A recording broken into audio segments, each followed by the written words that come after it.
In fact, speaking of sort of the freedom that you experience even as an artist, one of the things we did talk about preliminarily before today was how you name your pieces. And if you could talk a little bit about that, because I think it's a fascinating process. I don't really have an idea in mind at the beginning. Usually when I do one of the sculptures, I take a piece of driftwood typically as a base, and then I just kind of look at it and see the shape of the piece and what I could possibly develop on it. So there's no preconceived plan regarding structures or anything. And then I just start to get a general layout in my mind, and I start building it and creating it, and then I really just get into the detail and really get lost in the little world that it is, not thinking of what it means, what title it could have, nothing like that at all. And then when I'm finished, then I decide, okay, I guess I need to title this, and I wonder now if I need to anymore. But I felt that I had to give the work a title. And I'd place it before me and just look at it and just kind of get an essence from what does it make me feel. And I always wanted to try to capture some type of inner state, some kind of human quality to it, and try to keep it as concise as possible with just one word. And all the sculptures, except for one I have, are named one-word names. And they typically are some type of either human experience or inner state.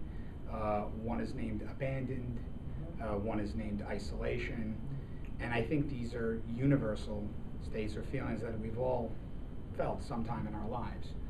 And whether or not, someone may look at it and may have a different word for a different feeling, that's okay. But I just go by how it affects me and how it makes me feel. And people have also asked, because typically my sculptures don't have figures in them. I have one that does. And I felt when I'm making it, it's not necessary for me to actually even put a physical representation of a person to capture the human element. I feel that I was much more interested in really the inner state, what's inside the mind or the emotions of the person. That's the human element to me. Just looking at it, what does it make you feel? Does it bring you somewhere? Does it bring you to a memory, or does it click with you in some way? That's the interaction, that's the humanity in it. I love that. And just to name some of the pieces that Joe brought here today, one is Retirement, and it's one of the pieces in the woods. And I think of where we often go when we think of retiring to a quieter place. Another one, Claustrophobia in the city. Any of us who live in Manhattan know what that feels like. In fact, they say the incidence of mental illness increases with the density of the population in cities. So you can see how it really almost overstimulates and overfrustrates the psyche. So you also have one called Isolation. It's a cabin in the woods. There's Entanglement. It's a rural tree and nature landscape. Scavengers at the fishing dock. Abandoned, you had mentioned. Also a scene on the fishing dock. Slippery, a watercolor. Forgotten, a cabin in the woods. Nostalgia, Manipulation. And if you could also speak to what's apparent here is you have an incredible diversity in your media. You go from the sculptural three-dimensional pieces to watercolors to drawings. Does one come at a certain time or serve a different function? It's actually, I think, more a function of history. It started off mostly for me with drawing when I was younger. Drawing and then moved into painting. I liked watercolors. I had done them for quite a while. I liked the freshness of it, the one-shot deal. You just lay down the wash, you do it, and it's done. Versus an oil painting. For me, my father's an oil painter, and I had a harder time with him, I think, because you can work them over and over, and it got messy and muddy for me when I worked on oil. But I liked watercolors. But it started with drawing and went into watercolors. And always there was this three-dimensional work on the side, but that kind of took over. And again, the first sculpture out of these that I did was this one back here called Abandoned, which was at a time when I was in 12th grade. I had mono, so I was out of school the last 2 months of my senior year. First year I was really sick, I was bedridden, and then the second month I was very bored at home. So I started working on that sculpture, and then from there on I started making these sculptures in much more detail.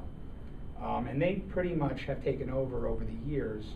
I have other ones at home that are really large ones that I couldn't bring today.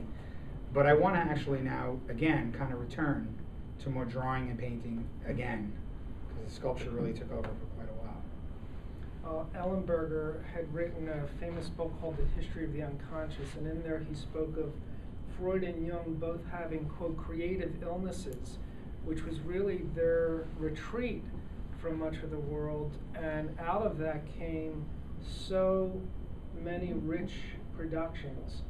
For Freud, it was more literary. For Jung, it was literary as well as visual and artistic, as I saw and learned from the beautiful gift the candidates gave me when I left my recent position at the Institute of Jung's Red Book, which is such a delight. You feel like you're in Harry Potter. You need a separate table to open the book. It's about this big. And you open this massive text, and you just are confronted with such a world of symbols, rich, beautifully painted symbols, as well as text. So the unconscious has often been, the swimming pool for analysts and artists alike. Right. And I think whether you're an analyst qua analyst by degree or not, there's something in you that is as attuned to the free associative process that analysis has made one of its techniques as artists have with this space for freedom.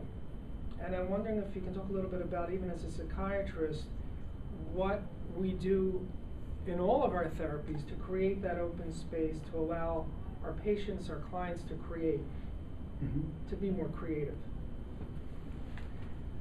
You were asking, let me just if you to apply to how it applies to my work with patients. Yeah, if that same freedom you give yourself, right, in your work, even though you're not doing art with your patients, is something that you feel comes alive and is still sort of like a blank palette, right. An empty page, a space to it probably, I think, not, well, I don't know if it would be conscious or not, but it does trickle out into my work as how I approach patient care. It reflects in the therapeutic relationship. I think it probably reflects in my liberal attitude and how I work with patients in general, and the openness that I do give, and in the relationship with them itself, I guess. It's not something I guess I think about too much. I have analyzed. That's I guess you guys can help me with that. Well, we all work in that realm of being conscious sometimes and not being conscious even of what we're doing, and certainly this institute has had a long history of a very existential approach to psychoanalysis. So that's exactly what it seems to mean to me, that it's a space that you can't always anticipate. True. And sometimes the best work is done when we're also caught by surprise. Right. I've had patients say things to me that I didn't even think were important, didn't know what I was going to say, and they remember years later as something that helped them. So I don't even think that we're always aware of everything that happens, but something's happening anyway. Right, absolutely. And we get lost in a different way, much as you're talking about getting True. lost in the piece. But it serves to keep us open, Sure. which is very good, and receptive to what may come to us that we can't necessarily characterize at first or analyze. Kind of a right brain type of activity, I would say.